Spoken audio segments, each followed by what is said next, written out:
انسانی اختیار۔ اسی طرح شمع بینی ہے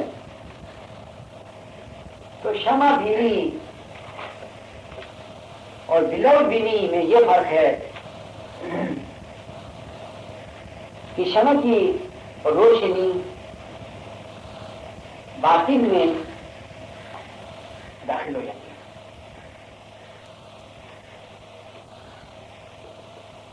لوگوں نے اس کا تجزیہ نہیں کیا، انہوں نے نہیں سمجھا کہ شمع بینی کے نتیجے میں باطن کے اندر روشنی کیوں نظر آتی ہے۔ میری نگاہ میں، میری نظر میں کوئی ایسی کتاب نہیں ہے جس کے اندر اس کا تجزیہ کیا گیا ہو اور وجہ بتائی ہو کہ شمع بینی کے نتیجے میں دل کے اندر روشنی کیوں پیدا ہوتی ہے، کسی نے نہیں کیا۔ تو میں نے ان چیزوں میں تو دو آئٹم کو یہاں لیا ہے، اور بلاؤ بینی کے بارے میں نے یہ بتایا کہ بلاؤ بینی میں سنگ بلاؤ کی سطح پر کوئی چیز نہیں ہے، لہذا ظاہری آنکھ اور باطنی آنکھ کے درمیان جو پردہ ہے اس کے ہٹ جانے کے نتیجے میں جو تصور میں چیز ہوگی وہی سنگ بلاؤ کی سطح پر نظر آئے گی۔ اور شمع بینی میں یہ فرق ہے کہ شمع ایک روشن چیز ہے، اس کے نتیجے میں ظاہر کی چیز باطن کی طرف منتقل ہو جاتی ہے، ظاہری روشنی دل کے اندر منتقل ہو جاتی ہے۔ تو یہ اللہ کا نور نہیں ہے۔ شمع بینی کے نتیجے میں جو لوگ اپنے باطن کے اندر روشنی دیتے ہیں وہ خدائی نور نہیں ہے، وہ مادی روشنی ہے۔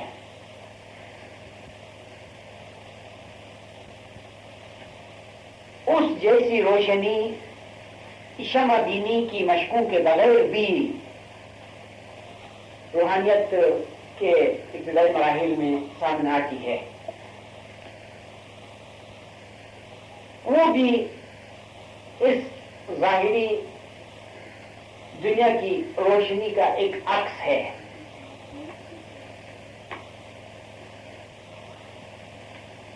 کہ جب ظاہر اور باطن کے درمیان کا جو پردہ ہے ہٹ جاتا ہے تو اس وقت ہم باطن کی چیزوں کو ظاہر میں دیکھتے ہیں اور ظاہر کی چیزوں کو باطن میں دیکھتے ہیں۔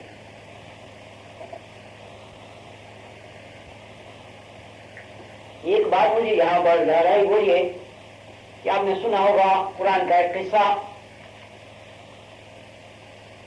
جو قصہ ہی ذوالقرنین ہے۔ ذوالقرنین کا قصہ، اس قصے میں بیان کیا جاتا ہے کہ کچھ لوگوں نے شکایت کی یا درخواست کی ذوالقرنین سے کہ ان کے قریب میں کوئی قوم رہتی ہے انجان سی، ناسمجھ سی، وہ قوم ان پر حملہ آور ہو کے فساد مچاتی ہے اور ان کا نقصان کراتی ہے۔ تو اس کے لیے انہوں نے درخواست کی کہ اس مفسد قوم اور ان لوگوں کے درمیان کوئی موٹی اونچی دیوار کھڑی کر دی جائے۔ چنانچہ ان کی درخواست کے نتیجے میں اسکندر نے ایک موٹی اور اونچی دیوار کھڑی کر دی۔ لوگ اس کو ظاہری پہلو سے مانتے ہیں، ہمارے یہاں اس کی تعویل، اور اسکندر یعنی ذوالقرنین اس زمانے کا امام تھا اور ہر زمانے کا امام ذوالقرنین۔ تو اب عام حالت میں ایک عام انسان اور روحانیت کے درمیان جو فرق ہے وہ سد سکندری ہے، وہ ذوالقرنین کی دیوار اور ہونی چاہیے، تاکہ بغیر تیاری کے روحیں ہم پر حملہ آور نہ ہو جائیں۔ روحیں جو یاجوج اور ماجوج کے نام سے ہیں وہ ہم پر بغیر تیاری کے حملہ آور نہ ہو جائیں۔ ہم سدھرے نہیں ہیں، ہم روحانیت کے لیے تیار نہیں ہیں، ہمارے عمل اچھے نہیں ہیں، ہمارے دل کی آنکھ کھلی نہیں ہے، ہمارے تصورات اچھے نہیں ہیں، ہمارے خیالات و افکار اچھے نہیں ہیں، اگر اس صورت میں روحانیت ہم پر حملہ آور ہو گئی تو ہمارا برا حشر ہوگا، ہم جل جائیں گے اور ہمارے سامنے کوئی اچھی چیز نظر نہیں آئے گی، سب بری چیزیں، سب خوفناک، سب ہیبتناک۔ لہذا یہ ذوالقرنین کی مہربانی ہے کہ اس نے ہمارے اور یاجوج و ماجوج کے درمیان ایک موٹی اونچی دیوار کھڑی کر دی ہے، اور جب قیامت قریب آئے گی، یعنی جب ہماری ریاست درجۂ کمال کو پہنچے گی تو اس وقت وہ دیوار نہیں ہونی چاہیے، اس وقت ان یاجوج اور ماجوج کو چاہیے کہ وہ اس دیوار کو، موٹی دیوار کو چاٹیں یا اس کو پھلانگیں، وہ ہم سے قریب آئے تاکہ ہم روحانیت کا مشاہدہ کریں اور روحانیت کا تجربہ کریں اور ہر چیز کو دیکھیں حسن و خوبی سے۔ تو یہ بات اس سے لیے درمیان میں آئی کہ ہوا سے ظاہر اور ہوا سے باطن کے درمیان ایک پردہ ہے،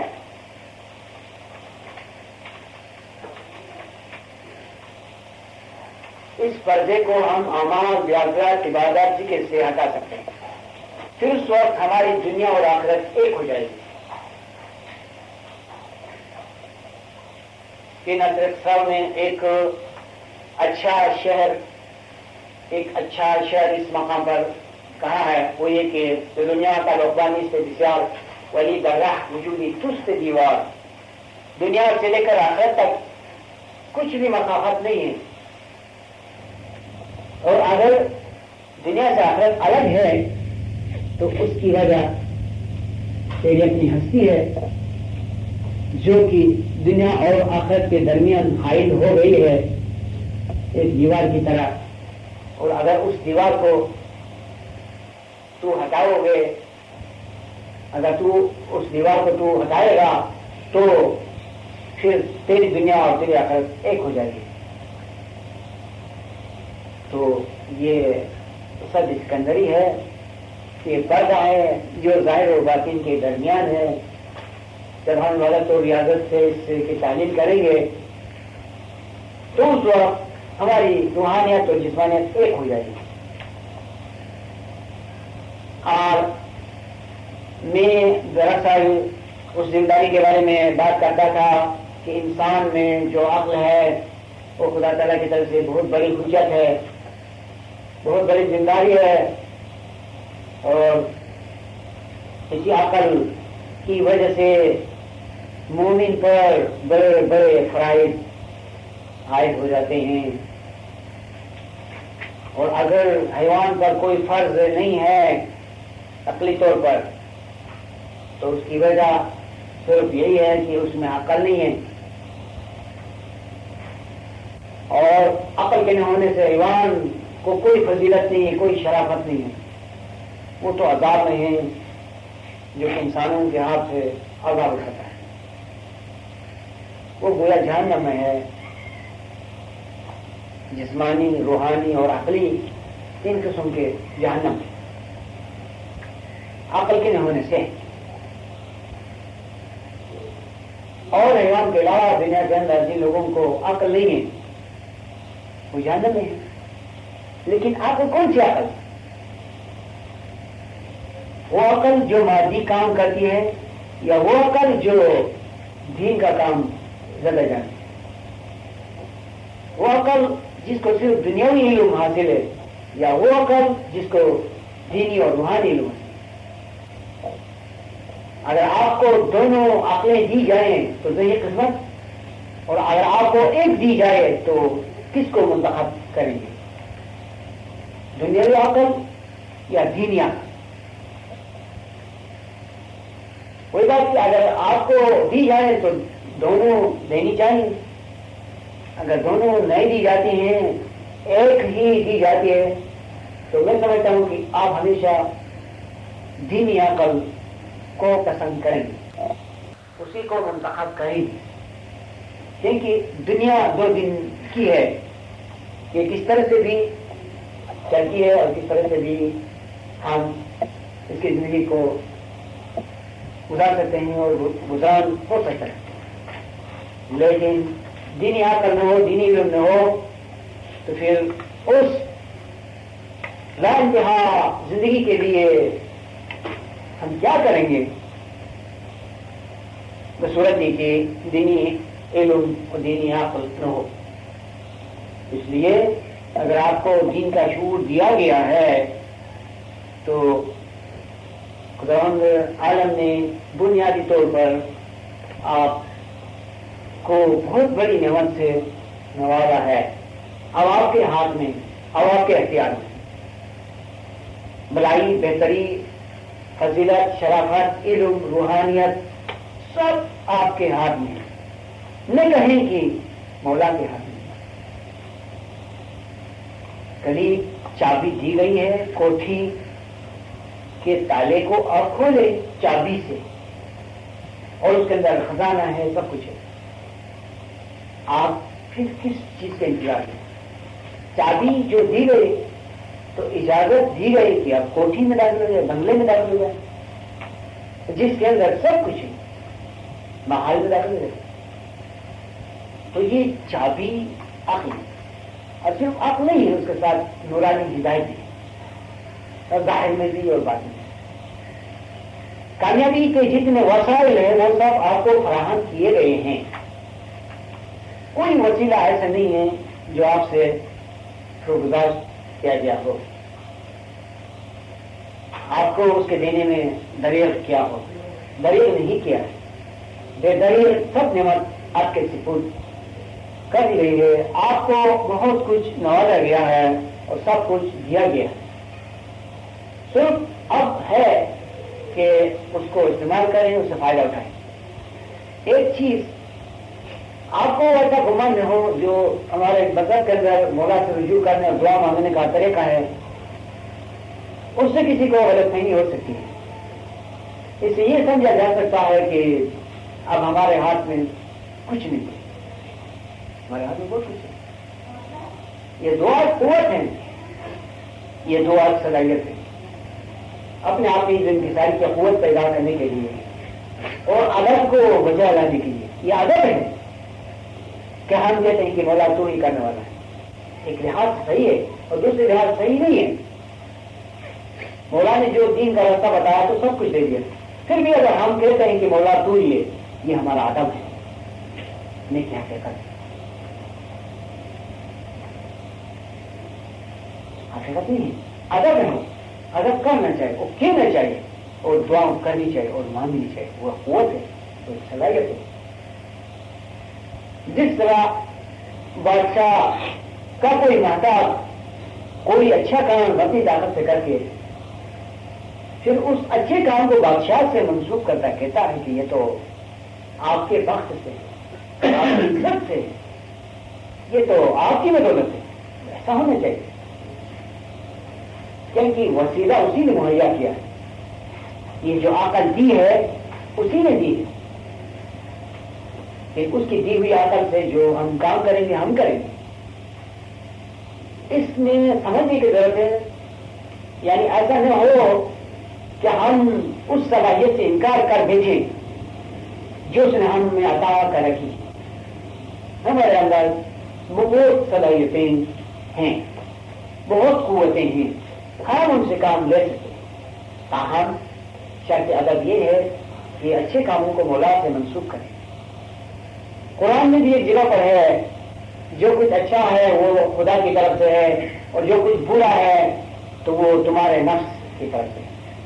یہ تو ادب سکھلانے کے لیے، ایسے کیسے درست ہو سکتا ہے کہ اچھی چیز خدا کے حضور سے ہو اور بری چیز شیطان سے ہو؟ تو پھر شیطان کے خدا کے برابر کا ایک وجود بن گیا۔ یہ بات نہیں ہے، یہ ادب سکھلانے کے لیے ہے اور طریقے ادب پر چلانے کے لیے ہے۔ ہر چیز کا وسیلہ خدا مہیا کر دیتا ہے، لیکن فعل جو کرتا ہے وہ انسان خود کرتا ہے، نیکی کا بھی اور بدی کا بھی۔ وہ چاہے تو شیطان سے رجوع کر سکتا ہے، وہ چاہے تو ہادی برحق سے رجوع کر سکتا ہے، چاند امام سے اور رہنما سے۔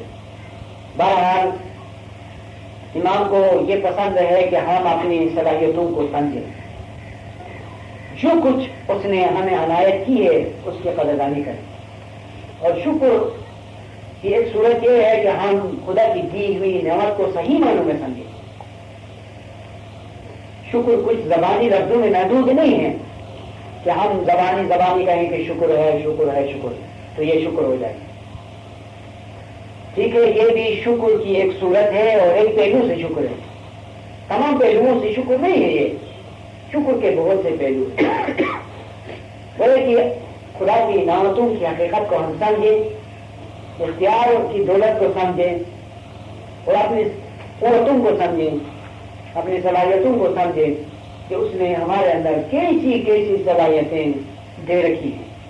اگر ہم ان صلاحیتوں کو بنیاد سے سمجھتے ہیں اور کما کانا حقہ ہو سمجھتے ہیں تو ہم عملی طور پر شکر گزار کریں خدا کی نعمت کا. مومن کو عالی ہمت ہونا چاہیے. مومن کو یہ نہیں سوچنا چاہیے کہ یہ میرا کام خدا کرے اور ناکامی ہو تو خدا پر الزام رکھیں، کہے کہ مولا نے میرے قسمت میں یہ نہیں رکھی تھی. اور اگر کامیابی ہو تو کہے کہ یہ سب مولا نے کیا. ٹھیک ہے، مولا نے کیا، لیکن یہ بھی سمجھے کہ اس میں کوئی وجہ ہے، کوئی کام کیا گیا ہے. اگر لاعلم نہیں ہونا چاہیے. اگر لاعلمی سے کہیں اور میں رسمی طور پر کہیں کہ مولا نے کیا تو اس میں ہمارا نقصان ہوگا. بے شک ہم اس نیکی کو مولا سے منسوخ کریں اور ضرور کریں، لیکن اس معنی میں کریں کہ وسیلہ جو اس نے دیا تھا اس معنی میں یہ کام اس نے کیا اور وسیلہ سے جو کام لیا وہ ہم نے لیا. کیا ہم ایک اس کی چیز کو بتا کر کو خوش کر سکتے ہیں؟ اس کی قدرت سے انکار کر کے جو ہمارے اندر ہے اس کے وسیلے کو ٹھکرا سکتے ہیں؟ یہ بات اس کو اچھی لگے گی؟ نہیں. یہ اس کی تعریف ہے کہ ہم اس کے وسائل کو سمجھیں، اس کی قوتوں کو سمجھیں، اس کی صلاحیتوں کی قدر کریں. تو محض اندپانی سے ہمیں نہیں کہنا چاہیے کہ مولا نے کیا، مولا نے کیا کس طرح کیا.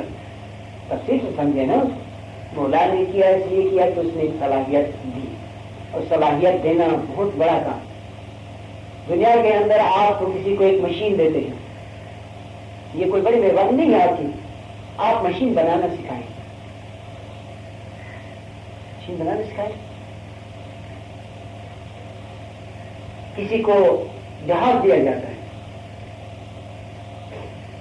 اور کسی کو جہاز بنانا سکھایا جاتا ہے. کس پر زیادہ مہربانی ہوئی؟ اس پر جس کو جہاز بنانے کا طریقہ سکھایا گیا، جہاز بنانے کا ٹیکنیک بتایا گیا، سائنس بتایا گیا. تو خداوند نہ صرف کوئی چیز دیتا ہے بلکہ چیز پیدا کرنے اور بنانے کی قوت عطا کرتا ہے. ہم ایسے خدا کے قائل ہیں. یہ اس کی زیادہ تعریف ہے کہ ہم زیادہ سے زیادہ اس کی قوتوں کو صلاحیتوں کو سمجھیں. یہ اس کی عملی تعریف ہوگی. ٹائم پر خدا سے دعا مانگنا کہ خداوند ہم کو بیدار کرنا صبح کے وقت تاکہ ہم خوب عبادت کریں. ہم کیوں یہ دعا نہ مانگے کہ خداوند ہم کو وہ صلاحیت دے کسی سے ہم اپنی زندگی کا احساس کریں. ہمیں چھوٹی چیز کیوں لینی چاہیے؟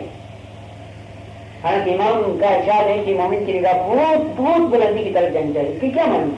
آپ نے کبھی سوچا ہے کہ ہم اس کی تعمیر کے طور پر آسمان کی طرف دیکھیں، اوپر دیکھیں؟ یہ نہیں. یعنی ہم سمجھے کہ ہمارے اندر کیا ہے اور ہم اپنے اونچے سے اونچے مرتبے کو سمجھیں، اس کی شناخت حاصل کریں. یہ سب کچھ علم کی تعریف ہے. اور آپ کو اس مجلس کے اس حصے میں علم کی اہمیت بتائی جا رہی ہے. علم کی طرف آپ کو توجہ دلائی جا رہی ہے اور اس کی مثال بتائی جا رہی ہے. اور یہ بتایا جا رہا ہے کہ مومن کب خسارے میں ہوتا ہے اور کب فائدے میں ہوتا ہے. حقیقی علم، بنیادی علم یقین، اور جس کے نتیجے میں روشنی حاصل ہوتی ہے، جس کے نتیجے میں خدا کی نعمتوں کی شناخت ہوتی ہے، وہ علم۔ آپ مانیں گے کہ علم کی قسمیں ہیں، کچھ علوم بڑا نام ہے، صرف نام ان کا علم ہے، وہ علم نہیں ہے، وہ جہالت ہے۔ دنیا والوں کی لاکھوں کتابوں کو آپ نچوڑیں، اس میں سے عطر کا ایک ڈھونڈ پیدا نہیں ہوگا۔ آپ 100 من بھوس کو پیسیں، آٹا بنے گا، نچوڑے عطر بنے گا، اس میں خوشبو ہے، کھانا ہے، زیادہ کی کیا اہمیت ہے؟ اس میں روح ہے، عقل ہے، چیز ہے تو چیز پیدا ہوگی، نہیں تو اس کی ضخامت اور جسامت کی کیا قدر، اس کی کیا اہمیت ہے؟ اگر ایک پھول ہے تو اس میں عطر ہے، اگر گھاس بھس ہے تو اس میں عطر نہیں ہے۔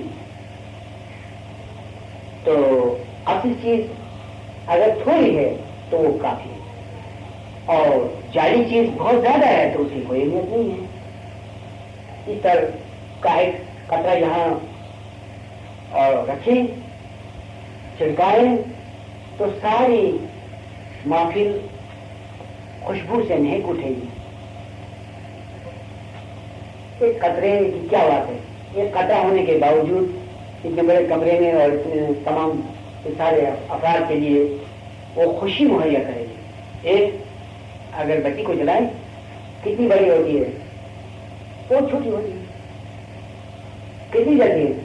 تھوڑی سی جلتی ہے، پورے مکان کو اور پوری مجلس کو اور تمام لوگوں کو وہ خوشبو مہیا کرتی ہے۔ تو میں کہہ رہا تھا کہ بہت زیادہ باتوں کی کیا اہمیت ہے؟ دنیا میں کتابوں کی کمی نہیں ہے، بہت کتابیں ہیں، بہت کتابیں۔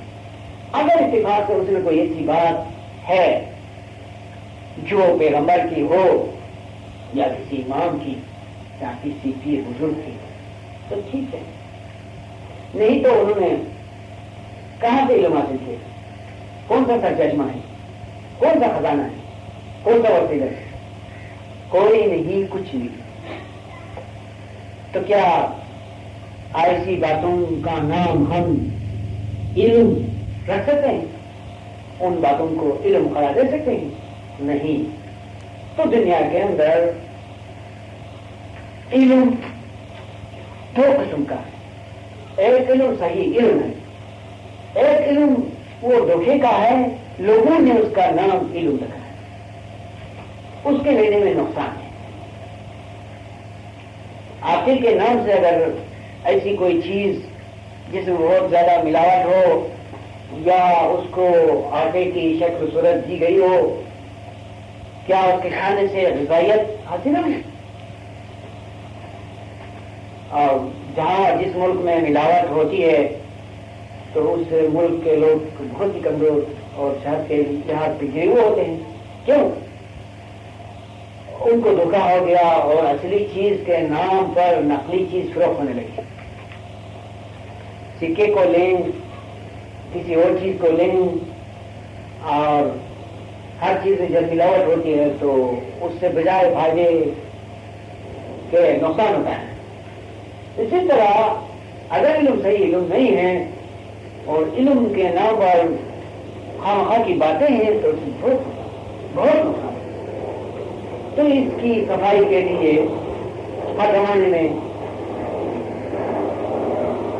نظام ہدایت اور نظام علم کے افراد ہوتے ہیں، وہی آپ کو بتا سکتے ہیں کہ علم کون سا ہے اور جہالت کون سی ہے۔ اس کے لیے کمر ہمت باندھنا چاہیے، حقیقی علم کو حاصل کرنا چاہیے، اور نہ صرف ذاتی طور پر علم کو حاصل کرنا چاہیے بلکہ جماعت کو علم کا فائدہ دلانا چاہیے۔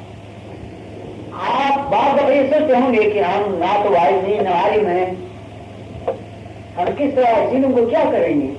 اگر ایسا کوئی خیال ہے تو وہ عبث اور فضول ہے، صحیح نہیں ہے۔ دیکھیے آپ پوری زندگی کا تصور کریں، پوری زندگی کا. تو پوری زندگی میں آپ کتنے افراد سے ملیں گے؟ اگر آپ کے پاس علم ہو اور ساتھ ساتھ ہر موقع پر تھوڑا تھوڑا علم دینے کا جذبہ بھی ہو تو آپ زندگی میں بہت سے افراد کو علمی فائدہ پہنچا سکیں گے، اپنوں سے لے کر دیوانوں تک، اور ہر وقت علم کی خوشبو پھیلا سکیں گے. اور گنتی کے لحاظ سے اگر آپ لیں تو زندگی کے آخری وقت تک آپ ہزاروں کو بلکہ لاکھوں کو فائدہ پہنچا سکیں. تو کیا آپ اس فائدے کو خاطر میں نہیں لاتے ہیں؟ صرف یہ دیکھتے ہیں کہ ایک وقت میں سامنے اجتماع کتنا بڑا ہوتا ہے اور ہم کو کتنی بڑی مجلس میں بولنے کا موقع آتا ہے. آپ اس فلم سے دیکھتے ہیں، اس میں دانش مندی نہیں ہے. اس کے علاوہ آپ اپنی اولاد کو بھی سوچیں اور اپنے خاندان کو بھی سوچیں اور اپنی روح کو بھی سوچیں کہ انفرادی طور پر بھی علم کی ضرورت ہے. اس مثال سے آپ کو علم کی اہمیت ظاہر ہوئی ہوگی. تو لہذا آپ خود کو تیار کریں. علاوہ ازیں ایک اور ضرورت یہ بھی ہے کہ آج کل ہماری جماعت کے اندر علم کی ضرورت بہت بڑھ گئی. ایک اس لیے کہ کچھ دوسروں کی باتیں ہمارے درمیان آ رہی ہیں. ایک اس لیے بھی کے زمانے میں لاجینیت پھیل رہی ہے، اور اس لیے بھی کی ظاہری فلسفہ بہت قوی اور مضبوط ہو چکا ہے. اس کا بھی کوئی اثر ہے، اس کا بھی کوئی تقاضا ہے. جب دنیا بہت مضبوط ہو جاتی ہے تو دین کو لوگ نظر میں نہیں لاتے ہیں. یعنی جب ظاہری سائنس اور ظاہری علوم کی اتنی ترقی ہے تو اس پر اثر پڑتا ہے. سوالات تو بڑھتے ہیں. کاری یونیورسٹی میں جانے والی نسل شکوک و شبہات کی شکار ہو جاتی ہے اور پھر اس دن میں خلل پڑتا ہے. اس کے لیے بھی ضرورت ہے کہ اس وقت زیادہ سے زیادہ علم پر زور دیا جائے اور علم کو تحریر اور تقریر میں عام کیا جائے. تو آپ سمجھتے ہیں کہ زمانے میں اگلے زمانے سے کہیں زیادہ علم کی ضرورت ہے. اس کی بہت بڑی اہمیت ہے. اس لیے خصوصاً ہم آپ جو اس جمعیت سے منسلک ہیں، علم کا دعویٰ رکھتے ہیں اور کہتے ہیں کہ ہم علم پھیلانے کے لیے ہیں، ہم دعویٰ کرتے ہیں کہ ہم علمی طور پر انقلاب لائیں گے، تو ان تمام ضرورتوں کے پیش نظر ہمیں علم سے زیادہ خود کو آراستہ کرنا چاہیے اور علم کی طرف زیادہ سے زیادہ توجہ دینی چاہیے، اور اپنی معلومات کا جو ذخیرہ ہے اس میں زیادہ سے زیادہ اضافہ کرنا چاہیے. اسی کے ساتھ میں اپنی گفتگو کو ختم کرتا ہوں اور آخر میں ہم سب کو مل کر مختصر سی دعا مانگنی چاہیے کہ مولائی زمین زمان اپنی بے پناہ رحمت سے اس مقدس مجلس کے ہر فرد کو یہ دنیا کی نوازشات سے نوازے اور دونوں جہاں کی صلاح و فلاح عنایت کرے، دونوں جہاں کی سرخروئی اور سربلندی عطا کرے اور ہر طرح کی بلاؤں سے ان تمام عزیزوں کو محفوظ رکھے، سب مشکلات آسان ہو جائیں اور تمام نیک مرادیں پوری ہو جائیں اور زیادہ سے زیادہ ایمان کی فرمان برداری نصیب ہو، مقدس مجلس سے وابستگی نصیب ہو، ہر فرد کی علم میں ترقی ہو، روحانیت میں ترقی ہو اور آپ کو دانش میں ترقی ہو، اور ہر فرد کو خداوند زیادہ سے زیادہ خدمت کی توفیق اور ہمت عطا فرمائے، اور ان اہل خانہ